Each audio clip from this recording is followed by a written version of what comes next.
China-U.S. really have so much in common. In Harvard-China Forum, I said, look, our issues, predominantly domestic, okay, so the China issue cannot be dealt with by fighting United States. U.S. issues cannot be resolved by fighting China. It's the domestic, it's underinvestment in social security program. That's where the issue is. The too much capitalism, arguably. That's my argument. I stick to my gun.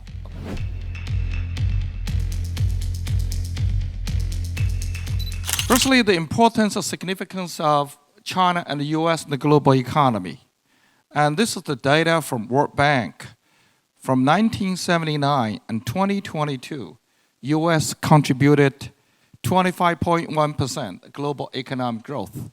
China contributed 19.6%. The two economies contributed in total 44.7%, about 45%. For last year, China and the U.S. together accounted for 33.5% of global economic growth. So much of the global economic growth stories coming from China and the United States. If you look at the more recent data, also by World Bank, China contributed 38.6% for the period from 2013 to 2021. The U.S. contributed 18.6%. So China, U.S. together, about 57.2% global economic growth. So the significance and importance of the two economies cannot be understated, cannot be overstated in that well. If you look at the manufacturing output, China's manufacturing output is bigger than the total of the U.S., Japan, Germany, and India all together. So if you look at the combined output of manufacturing from China and the United States, representing about 48% of the global total. And China is the second largest consumer market. U.S. is the largest one. So for 2021, the consumption in the U.S. slightly over 19 trillion U.S. dollars. China's one is about 9.6 trillion U.S. dollars. Also, the two economies have produced more billionaires. This is, again, the very 46.6% of the billionaires on the Forbes list. The U.S. has been the dominating contributor in terms of unicorn companies. China is the second in terms of number of unicorn companies. So U.S. had a 656 according to most recent data by CB Insight. And mainland China contributed 171. India is number 3 with 17 unicorn companies. So all the data I want to show to you the importance and significance of China and the U.S. in global economy, trade, and many other aspects. I think so critically important. The secondly is the commonalities and the complementarities of the two economies. Number one commonality is the two countries which might have embraced neoliberalism better than any other economy globally. The idea was started in 1979 by Ms. Thatcher and then followed by President Reagan. Definitely, neoliberalism shaped China's reform in the fundamental way. And I often argue that China may represent the most capitalistic economy on earth. You look at the Gini coefficient, then you look at investment of government in social security program, China among the lowest globally. The number 4 commonality between China and the United States is income inequality. The first time I look at the data was in 2009. I look at the Gini coefficient of China then, I was shocked about China's Gini coefficient. It was 0.491, this is by governmental data. The second highest globally, right next to Brazil. So this was shocking to me, And then, U.S. also, among the top. So that's the reason I argue China and United States economically probably the most capitalist country on earth. I provide more evidence on that as well. So China-U.S. did well because of neoliberalism. China-U.S. having the most serious income wealth inequality, also because of neoliberalism. So, China, U.S. really have so much in common. In Harvard-China Forum, I said, look, our issues, predominantly domestic, okay, so the China issue cannot be dealt with by fighting United States. U.S. issues cannot be resolved by fighting China. It's the domestic. It's underinvestment in social security program. That's where the issue is. The too much capitalism, arguably. That's my argument. I stick to my gun, okay? So China, U.S. have a similar problem. We have so much to learn from social democracies in European countries, both China and the United States, okay? Sweden is really a good example of the social democracy in Europe. And my first visit to Scandinavian countries, year 2000, my first visit was shocking to me in the positive light. I said, oh my God, they have such a beautiful social security program. But whether the economies can be competitive in the future, can remain to be competitive in the future. Well, you look at the competitive index ranking, and you look at the innovation index. Well, I don't have the global happiness index. Among the happiest people on earth, Scandinavian countries. Not only they have a high income, per capita income, but also they remain so competitive globally for over 20-some years. Look at the competitive index.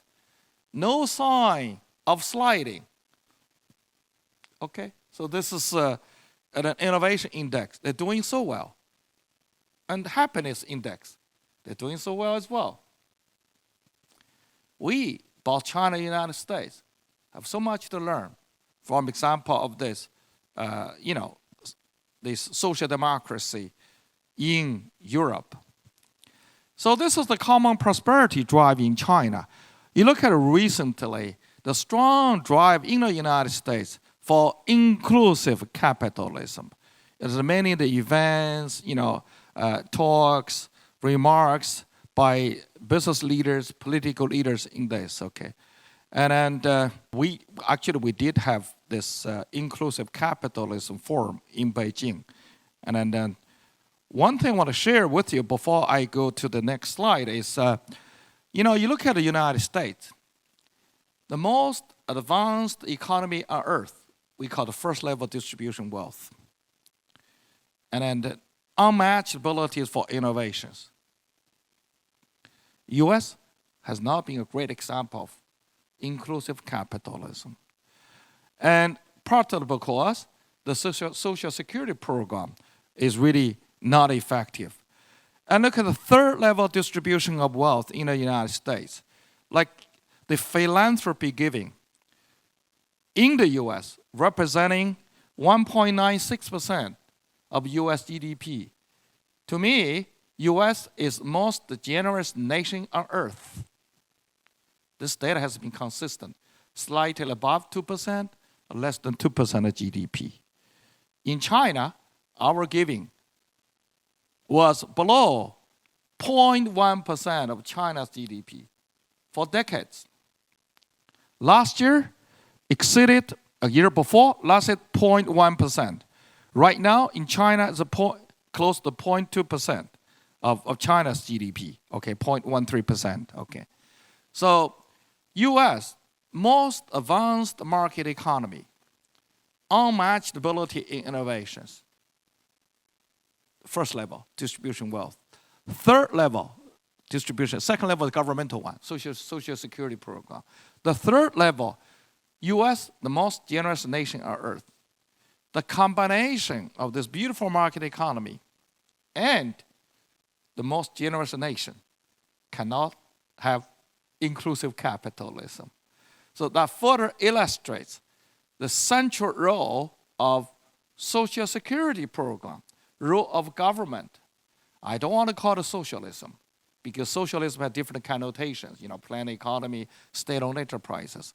I'm talking about social security program. Okay, you still need a market economy. You still need this entrepreneurship. You need the innovations.